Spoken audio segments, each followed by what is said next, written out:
My name is Gerald Hausman. I'm a Santa Fe author, and the book that was published by Lotus Light was called Stargazer. And the beauty of Stargazer is that it's very unsettling. The more unsettling a book is, the more you read it. And the fact is, a book like this had not been published. And I was told that by many Navajo storytellers. But it begins with the circle of evil influence. The wind had come up again, a dry rustling in the low scrub outside the house.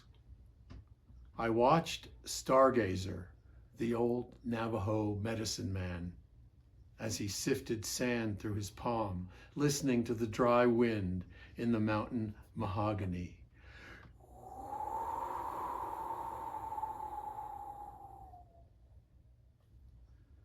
He wore a big black high-crowned Stetson with a wide flat brim. He was the very image of the old ways. Under the shadow of that hat was a man whose father had seen the last of the Apache uprisings. A man whose own eyes had witnessed and whose hands had taken scalps during World War II. I had the blessed fortune of having the storyteller as a roommate in college at Highlands University in Las Vegas, New Mexico. And I guess the thing that impresses me most about having done this book was that it was so hard to write. I worked on it and worked on it for years until I got it right, and I could read it to my roommate Jay, and he would go like this.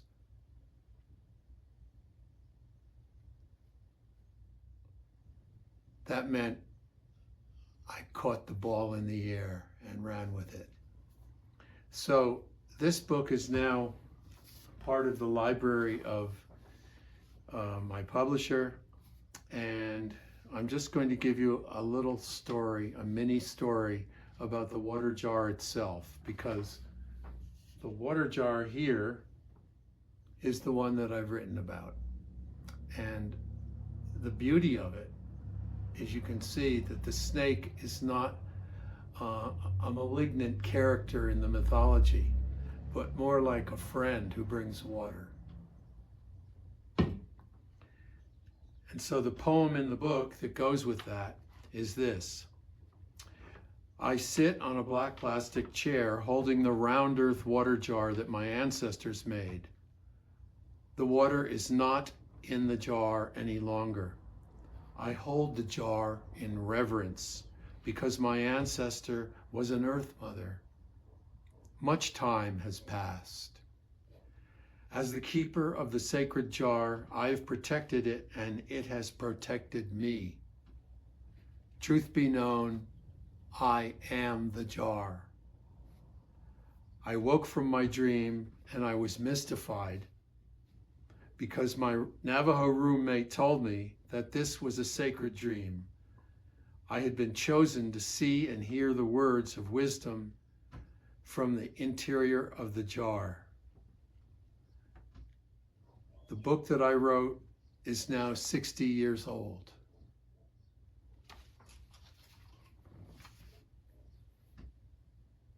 My name is Gerald Hausman. I'm a Santa Fe author. I've lived in Santa Fe off and on for about 40 years. And I want to share with you a book that I did when I first came to Santa Fe. My college roommate from Highlands University was Jay DeGroat, whose father was a medicine man. And he shared a lot of stories with Jay and with me. And this is the book that came from that experience at Highlands. And eventually it became the book that Santosh Krinsky at Lotus Light published. So I'm very proud of this book because it's been around now for, I think my wife told me this morning it had been around for like 50 years. So anyway, I just want to share with you one of the pieces in here that I think is really significant. Something I would say, it has literary merit, but more than that, it has mythological merit. It's one of those mythological poems that's been around for 1,000 years. So it goes like this. I saw this old woman, Jay told me, and she had a beautiful round earth jar. And I've brought that jar with me so that you could see it.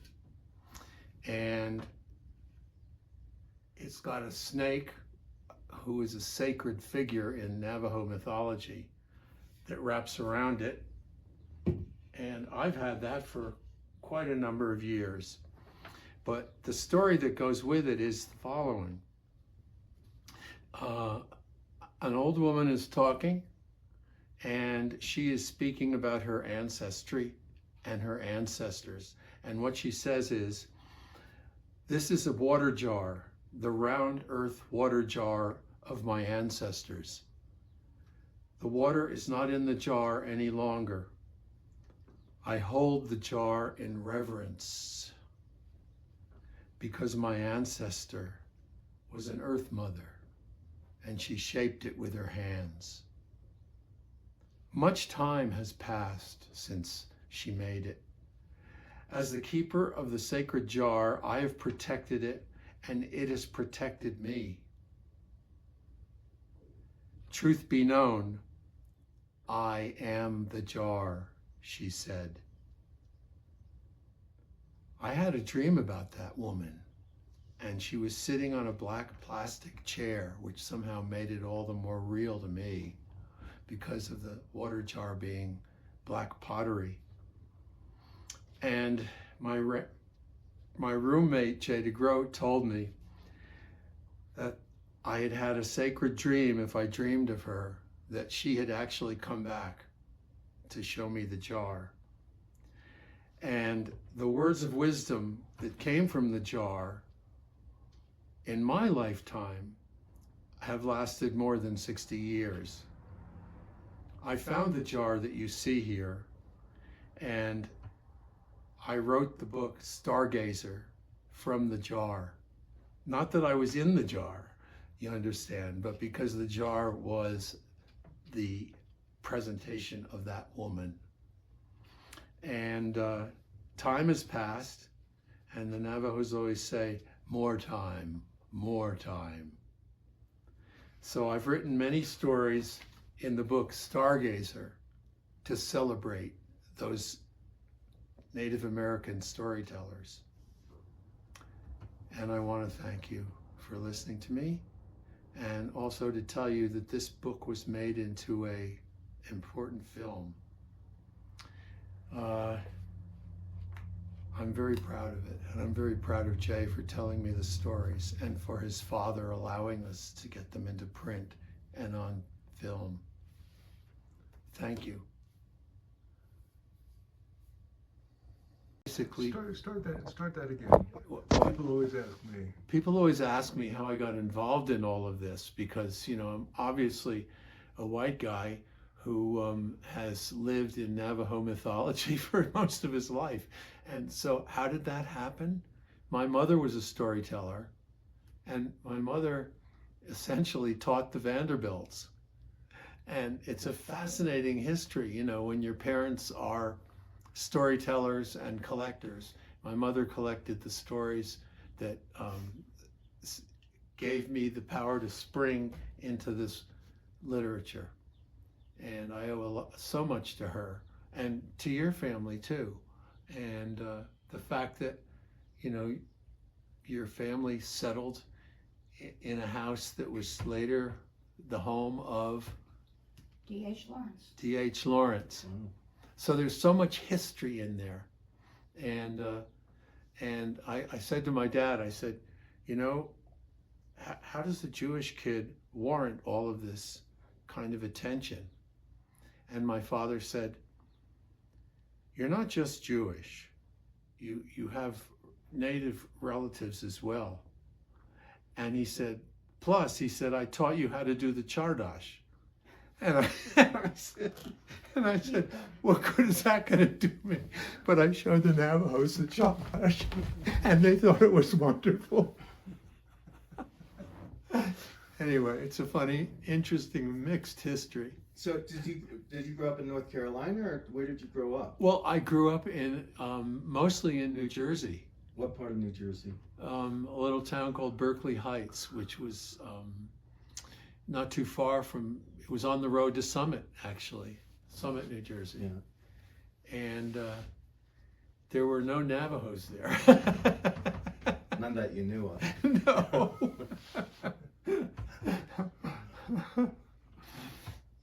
Yeah, no, it's, my brother's the same way. You know, my brother has, you know, collections of amazing, you know, I could have shown his stuff too.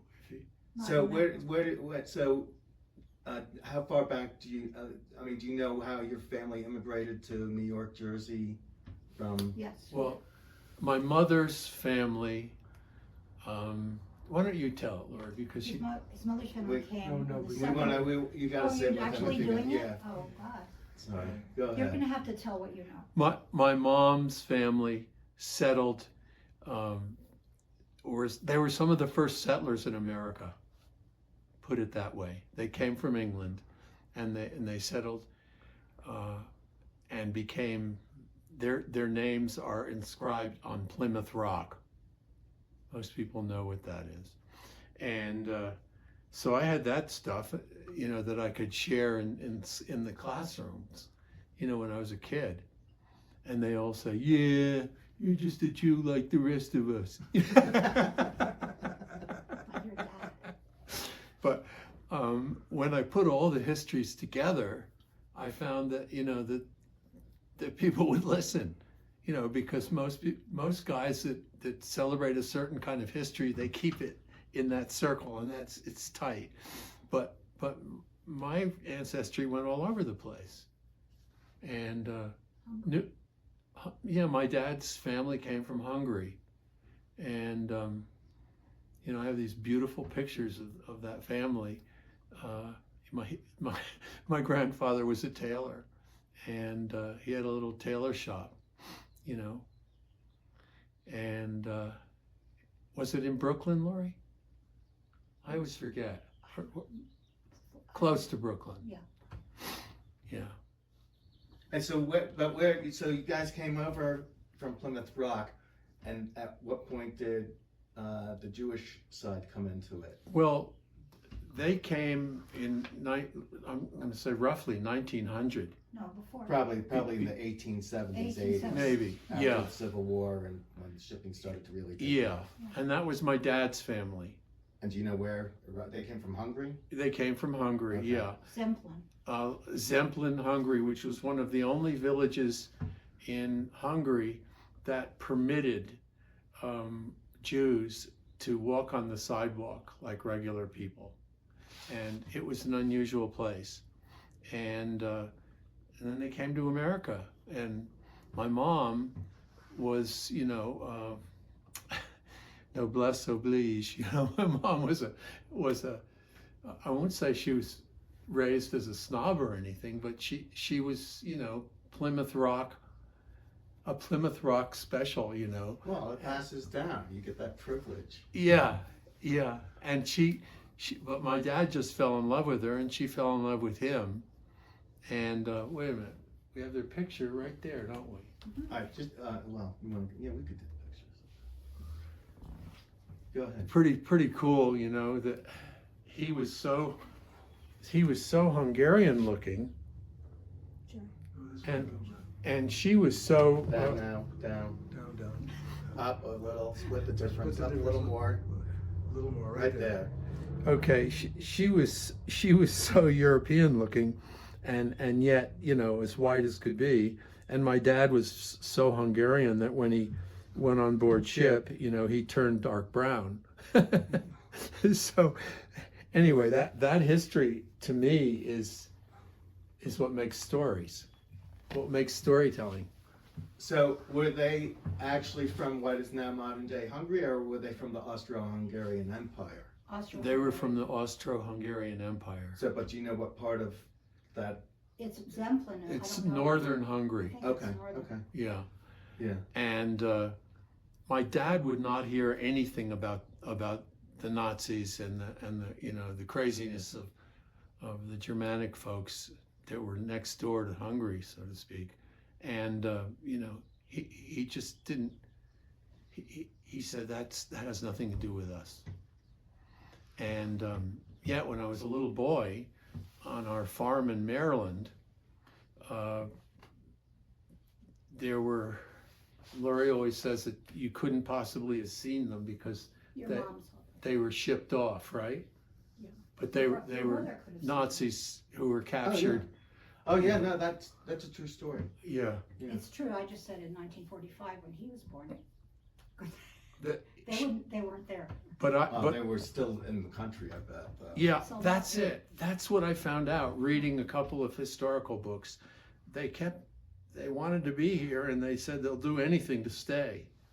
They didn't want to go back to Germany. No way. They had a Yeah. better life, and they weren't killed. for Right. being here. Right. And I don't mean to but you appreciate this is so and then like a lot so the guys who did the psychological breakdowns or the interrogations, most of the time they got into them by like playing chess and talking about wine, and Yes. that's how they got their trust Exactly. and everything. And it wasn't beans or the threat of violence or stuff like that. It was basically befriending them and Yes. showing the same side of humanity. Richie boys. And yeah, and that's We knew a Richie boy. yeah. Friends. But anyway, I didn't mean to digress. But No, that's a beautiful digression. where because in Maryland were you? we were just outside of Westminster. Okay. Oh, I left. I almost went to college there. Yes, there was I went to Towson instead. But what was it? Western Maryland College Yeah. in Westminster. Yeah. it was a nice campus.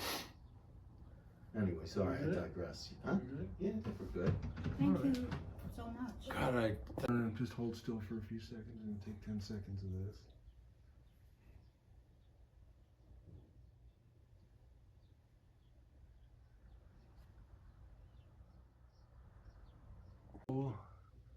We are rolling. I'm Gerald Hausman, and I've written a number of books about Native culture. And so I want to share with you The Sun Horse, which is one of my favorites. It took some years to write it because actually it was spoken, and I wrote it down. But anyway, here's an offering on that book. It goes like this, and keep in mind, these are stories from the Navajo culture, and they were finally approved, deeply approved actually, by my Navajo college roommate. This is one of the first and most significant poems in the book. I walk in plain sight of my home. I am at the entrance of my home. I am in the middle of my home. I am at the back of my home. I am on the top of a pollen footprint. Before me is beautiful. Behind me is beautiful. Below me is beautiful. Above me is beautiful. All around me is beautiful.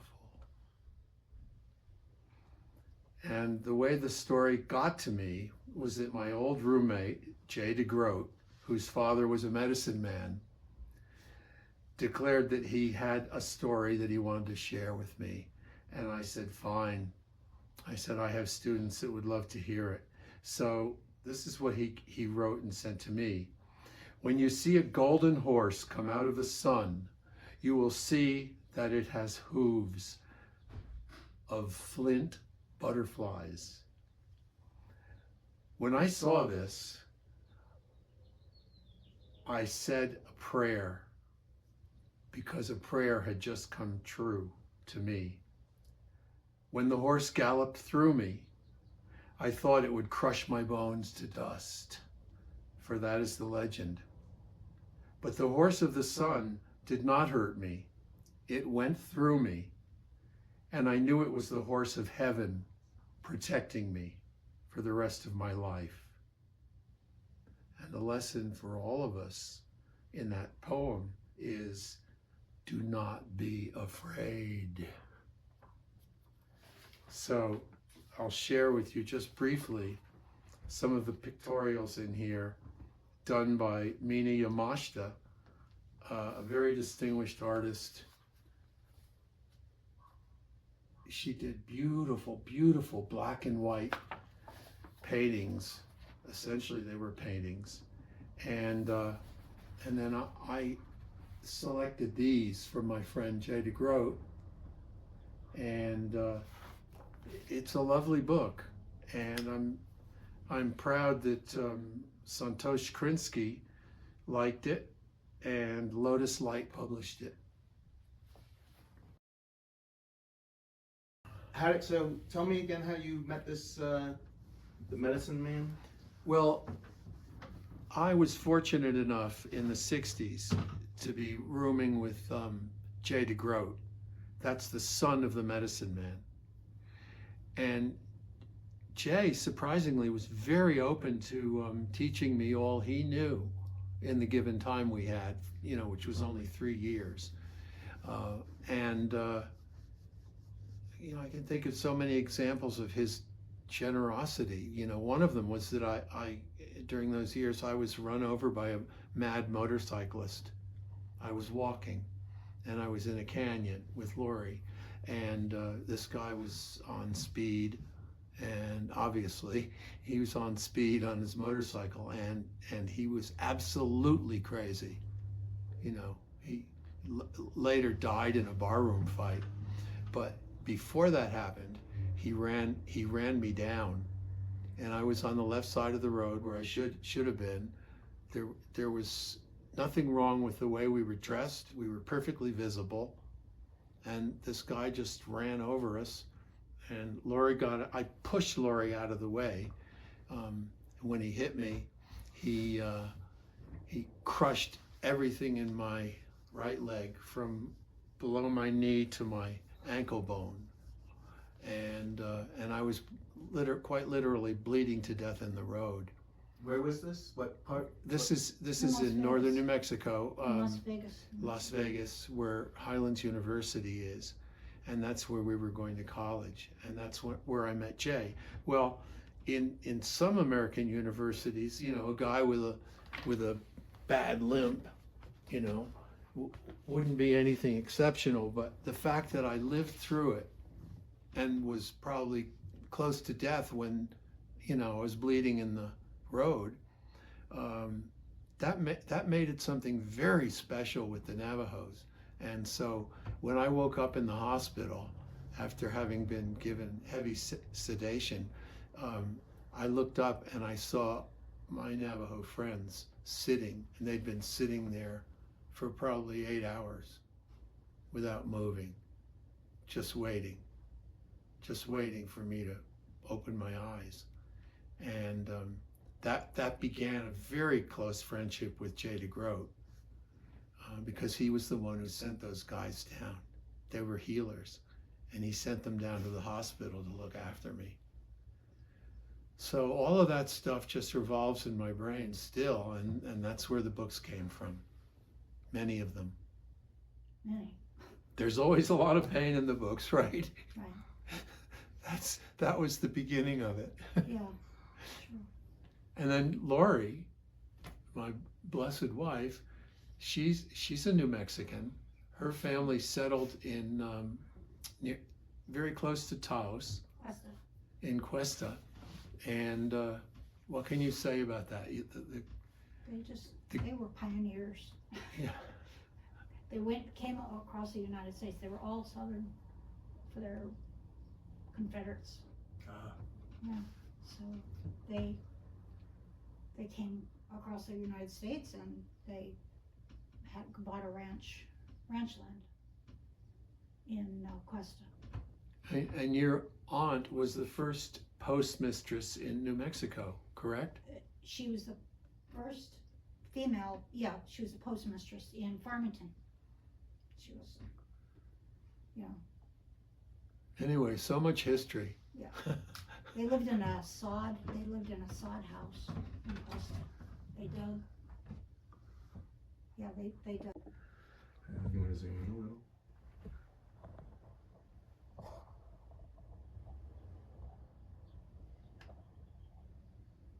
That's good. Okay, 10 seconds from here. I don't think you're gonna.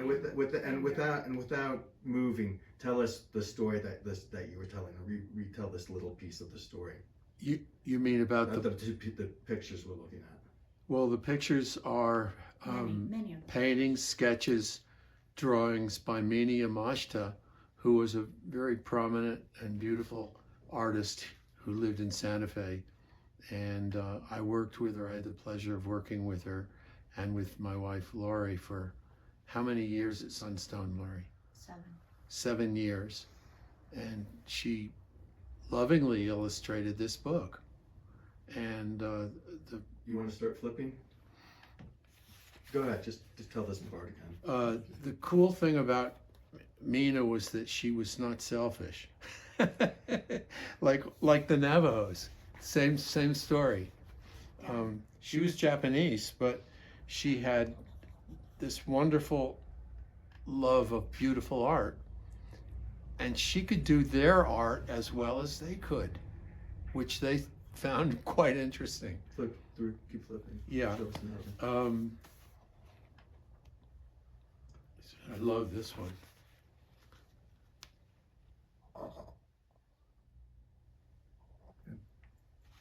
Tell us. Yeah. Okay, I can't say too much about this because I wasn't prepared to read from it, but what it has in it is a basket with oranges and apples and bizcochitos and plums, bread, red chili, pozole, pies, and cakes. And what child does not like those things in New Mexico? That's